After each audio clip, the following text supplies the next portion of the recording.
정신건강의 날을 맞아 두 번째 교육 영상을 담당하게 된 울산대학교 병원 정신건강의학과 안준석 교수라고 합니다. 정신건강의 날은 앞서 박장호 교수님이 말씀해 주신 것처럼 정신질환에 대한 사회적 편견과 정신건강의 대중적 가치를 전달하기 위해 법률로 제정된 귀중한 국가적 기념일 중 하나입니다. 이러한 중요한 날을 맞아서 정신건강에 대한 메시지 전달에 참여할 수 있게 된 점을 기쁘게 생각합니다. 먼저 건강한 정신에 대해서 말씀드리려 합니다. 건강한 몸을 생각하면 요즘은 매끈한 몸매 그리고 근육질의 바디 프로필 이런 것들을 떠올리시는 분들이 많은 것 같아요. 하지만 이런 몸을 계속 유지하는 일은 현실적이진 않죠. 대체적으로 우리가 건강하다고 할 수 있는 것은 스스로에게 만족스럽고 또 남들도 건강해 보인다고 말할 수 있는 어느 지점을 의미하는 것 같습니다. 그렇다면 여러분들은 건강한 정신이라고 하면 어떤 것들을 떠올리시게 되시나요? 세계보건기구에 의한 정신건강의 정의는 정신장애뿐만 아니라 자신의 잠재력을 실현하고 공동체에 유익하도록 기여할 수 있는 것이라고 되어 있습니다.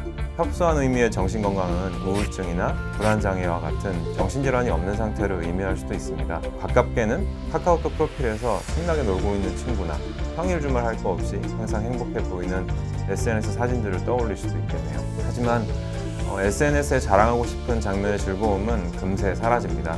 주말은 평일보다 더 빠른 속도로 지나가잖아요. 어쩌면 행복한 시간들보다 고통스러운 시간이 더욱 길게 느껴지기도 합니다. 그래서 많은 분들이 고통이 없고 스트레스가 없는 상태가 정신적으로 건강하다고 생각하시는 것 같기도 합니다. 하지만 이건 반은 맞고 반은 틀린 이야기입니다. 결혼과 출산, 이것들은 삶에서 가장 행복한 일이라고 할 수 있지만 인간이 느낄 수 있는 스트레스 중 꽤 상위권에 위치한다는 연구 결과가 있습니다. 결론적으로 기쁜 일이든 슬픈 일이든 삶의 여러 과제들은 우리에게 비슷한 정도의 스트레스를 줍니다. 이러한 삶의 과제를 헤쳐나가면서 개인의 삶은 성숙하게 되고 행복감이 느껴진다고 할 수 있습니다. 이제껏 잘 해오더라도 넘어질 수 있습니다.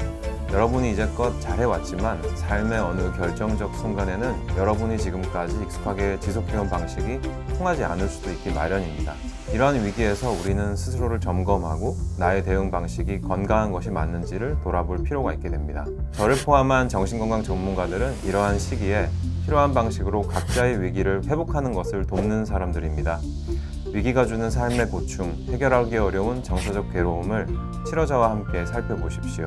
우울과 불안, 그리고 충동, 생각의 문제가 병적인 경우는 생물학적으로 무엇인가 과다하거나 부족한 경우가 많습니다. 이러한 경우 약물 치료를 받아보는 것이 또한 큰 도움이 되겠습니다. 정신건강의학과에 방문하시는 것을 여러분들은 어렵게 생각하지 않기를 바랍니다.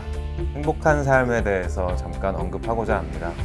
얼마 전 제가 서울을 갔을 때 어느 정신건강의학과 의원에서 당신의 마음이 당신을 위해 움직입니다 라는 글귀를 커다랗게 건물 밖에 써두신 것을 본 적이 있습니다. 크게 공감하는 바 있었습니다. 주변에서 정신적으로 건강하다는 느낌을 주는 사람의 경우 스스로를 위해 마음을 쓰는 것이 자유롭고 유연하다라는 느낌을 받습니다. 마치 잘 단련된 근육을 사용하는 체조선수 같이 말입니다. 학교 다닐 때 보면 왜 시험 기간인데 하루 이틀 신나게 놀고 다음날부터 열심히 공부를 할 수 있는 친구들의 그런 마음가짐이랄까요. SNS는 서로의 행복한 순간을 비교하기 쉽게 나열하고 간단한 터치만으로 남들의 행복과 나의 행복을 비교할 수 있게 만들어 두었습니다. 그래서 누군가의 갓생 사는 행복이 나의 불행으로 쉽게 여겨질 수도 있게 된 것이죠. 하지만 SNS에 사진을 올려보신 분들은 알겠지만 그 행복감은 그렇게 길게 가지는 않는 것 같습니다. 정신건강의 목표도 행복 그 자체에 있지 않습니다. 앞서 말씀드린 대로 행복은 휘발성이 강한 속성을 지닙니다. 우리는 마음 근육의 유연함을 통해 개인의 고통과 행복을 스스로 조율할 수 있는 자유로움을 만들어낼 수 있어야 하겠습니다. 결론적으로 행복이란 그래서 내가 가지고 있는 배경과 내가 처한 환경에서 나 스스로를 자유롭게 할 수 있는 능력을 의미하는 것 같습니다. 따라서 행복한 삶이란 단순한 정신 승리가 아니라 필요할 때 고통과 행복을 잘 배분하는 기술이 아닐까 합니다. 정신건강은 그래서 행복과 고통을 적절히 느낄 수 있는 상태를 의미한다고도 볼 수 있습니다. 코로나로부터 일상을 회복한 지 불과 몇 년이 되지 않았습니다. 그 후에 잇따른 전쟁, 사회적 갈등, 그리고 연이은 천재지변과 같은 어려움은 우리를 여전히 피로하게 만들고 있습니다.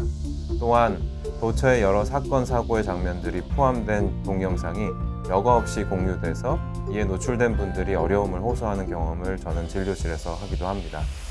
저 또한 많은 사건, 사고, 새로운 정보에 피로감을 느끼는 한편 필요한 정보를 또 놓치진 않을까 걱정하기도 합니다. 이러한 시대에 온라인과 오프라인을 적절히 오가는 힘이 요구됩니다. 오프라인에서는 문화나 예술, 체육활동 등 성취와 관련이 없고 본인의 신체와 정서에 새로운 자극을 주는 취미 활동이 여러분께 큰 도움이 될 것입니다. 여러분의 정신의 건강과 행복을 기원합니다.